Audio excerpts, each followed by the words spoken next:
Hello et bienvenue sur Factor X, le podcast qui réveille vos soft skills. Je suis Anna Martineau et je suis convaincue qu'on peut devenir de meilleurs managers, de meilleurs vendeurs, de meilleurs communicants ou encore mieux collaborer au sein d'une équipe si on décide d'investir dans notre savoir-être. J'ai donné vie à ces convictions en fondant My Learning Store, un organisme de formation spécialisé dans le développement des soft skills en entreprise. Ma vision, c'est d'inspirer un maximum de personnes à développer leurs soft skills parce que je sais que c'est la garantie de l'employabilité, du bien-être et de l'équilibre. Et c'est aussi pour ça que j'ai lancé Factor X, le podcast qui va littéralement réveiller vos soft skills. Ici, je vous livre des pratiques qui marchent pour réveiller votre truc en plus, libérer votre potentiel et devenir une meilleure version de vous-même. Quand je n'enregistre pas un épisode de Factor X, je passe mon temps dans les entreprises à construire des parcours de formation. Je discute avec des RH et des managers, je forme les équipes, souvent au management. Et depuis quelques années, je constate que la chose la plus difficile à gérer pour les managers, c'est de faire coopérer les différentes générations présentes dans leurs équipes. Alors peut-être que vous, qui m'écoutez, vous êtes aussi dans cette situation. Peut-être que dans votre équipe multigénérationnelle, les choses sont aussi compliquées. Et ce que je vous propose aujourd'hui, c'est de voir ce que vous pouvez faire justement pour réussir ce défi qui est de réconcilier les générations dans votre équipe. Aujourd'hui, dans une équipe, il peut y avoir jusqu'à 4 générations qui cohabitent. Et chacune d'entre elles a sa propre vision du monde. On a d'abord les baby-boomers, qui sont nés entre 1946 et 1965. Ils représentent 9% de la population active. Ils sont nés à la fin de la Deuxième Guerre mondiale et ont contribué à la période de plein emploi. Ils ont vraiment le goût de l'effort et du travail. Ce sont des personnes assidues et plutôt loyales envers leurs employeurs. Ils ont une longue expérience de travail, ce sont souvent des experts d'ailleurs dans leur domaine. Ils valorisent tout ce qui est stabilité, loyauté envers l'entreprise. Ils préfèrent communiquer en face à face ou alors par téléphone. Et pour eux, le travail, c'est un moyen de garantir leur statut social. Ensuite, la génération X, ceux qui sont nés entre 1965 et 1980. C'est aujourd'hui 36% de la population active. Les X sont plutôt focalisés sur leur carrière et leurs conditions de travail qui sont vraiment quelque chose d'important pour eux. Ils ont envie d'avoir un équilibre entre leur vie perso et leur vie pro. Ils valorisent plutôt la collaboration et sont de manière générale plus entrepreneurs dans l'esprit que la génération précédente. Ils sont plutôt indépendants, généralement à l'aise avec le changement. Pour eux, la valeur travail, c'est quelque chose d'essentiel. Même si parfois, en entreprise, ils peuvent être aussi sceptiques par rapport à l'autorité et aux institutions.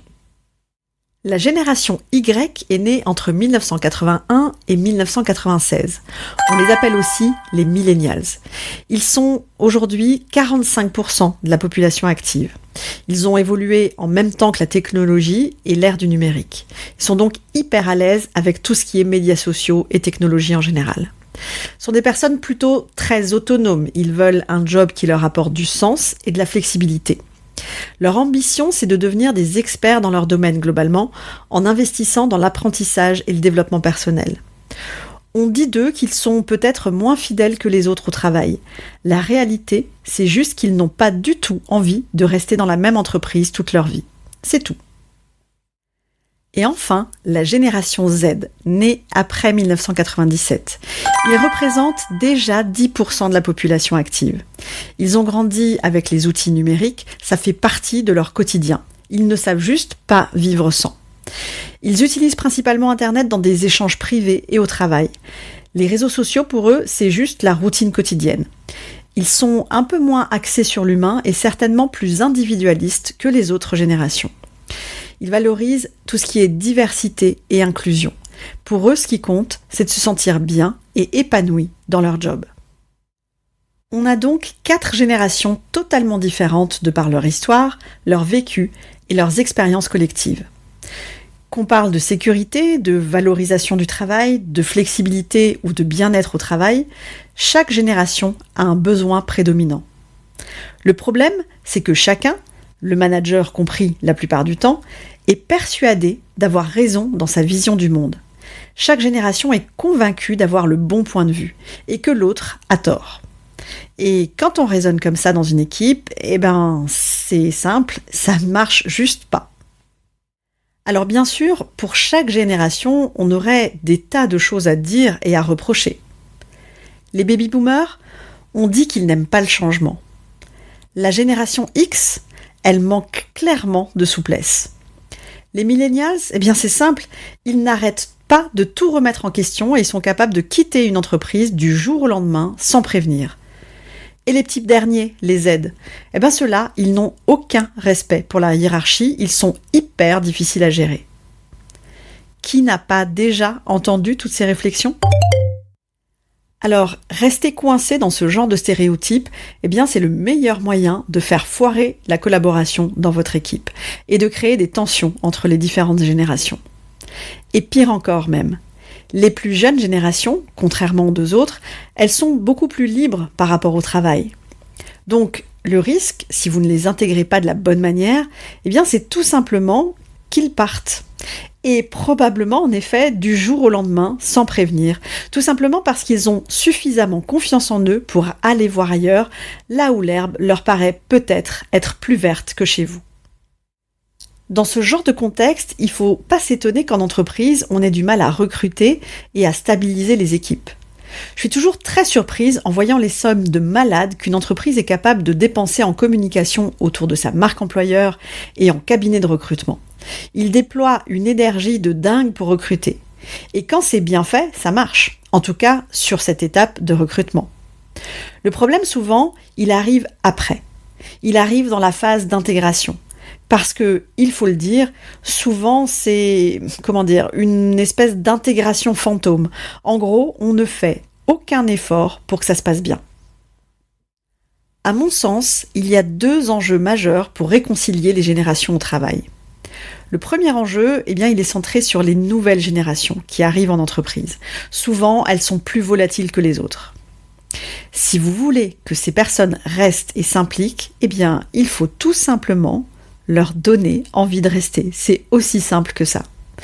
Et pour ça, la période d'intégration joue un rôle essentiel. Favoriser leur motivation et leur développement professionnel va être pour vous crucial pour les fidéliser. Ça peut passer à travers plusieurs leviers d'action. Par exemple, privilégier la création d'équipes intergénérationnelles. Ou encore, assurer une bonne communication au sein de l'équipe. Ça paraît évident, mais je vous assure, ça l'est pas toujours. Veillez aussi à valoriser chaque personne en tant que personne et pas seulement par rapport à son rôle au sein de l'équipe. Vous pouvez aussi favoriser le mentorat ou le tutorat et en tout cas inciter un maximum la création de liens sociaux. Créer des équipes intergénérationnelles, c'est un atout vraiment très fort parce que ça va vous aider à tirer parti de l'expérience des plus seniors et des compétences des plus jeunes. Chaque personne apporte comme ça sa propre expertise et ça peut vraiment développer des idées et des visions très innovantes. Vous allez réussir ce défi en favorisant une communication ouverte et en incitant plus de liens entre les membres de votre équipe. Leur permettre de mieux se connaître en tant que personne, en dehors du cadre purement pro, ça va vraiment vous aider pour ça. Le meilleur conseil que je puisse vous donner, c'est de créer un maximum d'occasions pour ça, que ce soit à travers des séminaires, des team building ou même juste avec des moments conviviaux, au travail ou en dehors.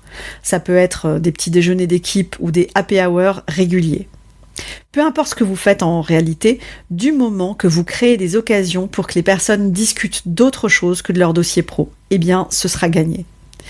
Si vous êtes en panne d'idées, vous pouvez même proposer à votre équipe de décider ce qu'ils ont envie de faire pour partager ce genre de moments. La communication, pour moi, c'est toujours la clé d'une collaboration réussie. Et qu'on parle de génération ou pas, d'ailleurs.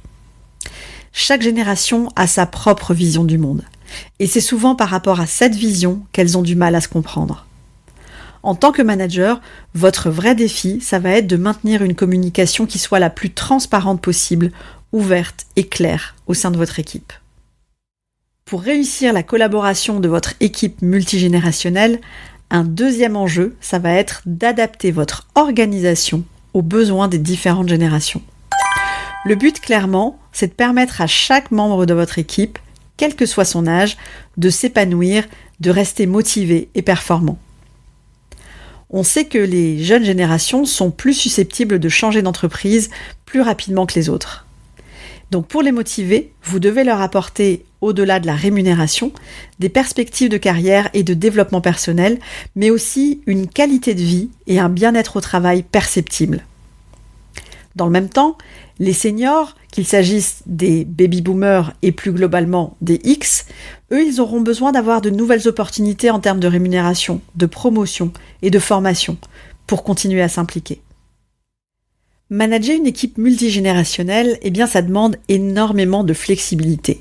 Parce qu'au fond, on cherche tous la même chose au travail, quelle que soit notre génération. On cherche du sens et des sources d'engagement. Les générations les plus âgées en entreprise, les baby-boomers, ont cherché du sens d'abord dans leur vie perso, tout en faisant un travail qui ne correspondait pas forcément à leurs aspirations profondes. Aujourd'hui, les plus jeunes, eux, ils ont besoin d'un job qui soit le plus possible en phase avec leurs aspirations et leurs valeurs personnelles. Ils sont devenus beaucoup plus exigeants que les anciens. Vu ces différentes approches, on comprend pourquoi c'est impossible de répondre à tous de la même manière. On ne répond pas à la quête de sens de la même manière pour chaque génération. Et en tant que manager, votre flexibilité doit vous permettre d'avoir des attitudes et des comportements adaptés à chacun. Vous devez adapter les façons de travailler aux préférences des uns et des autres. Vous devez varier les formats de rencontres, les formats de réunion, varier les modes de communication et j'en passe. Pour conclure, je dirais que la clé de la réussite pour manager une équipe multigénérationnelle, c'est d'instaurer une dynamique participative. Et vous pouvez le faire à travers 3 éléments principalement. D'abord, favoriser la collaboration dans la communication, pour permettre à chacun de tisser des liens, pour que les générations précédentes apportent leur expertise aux générations futures.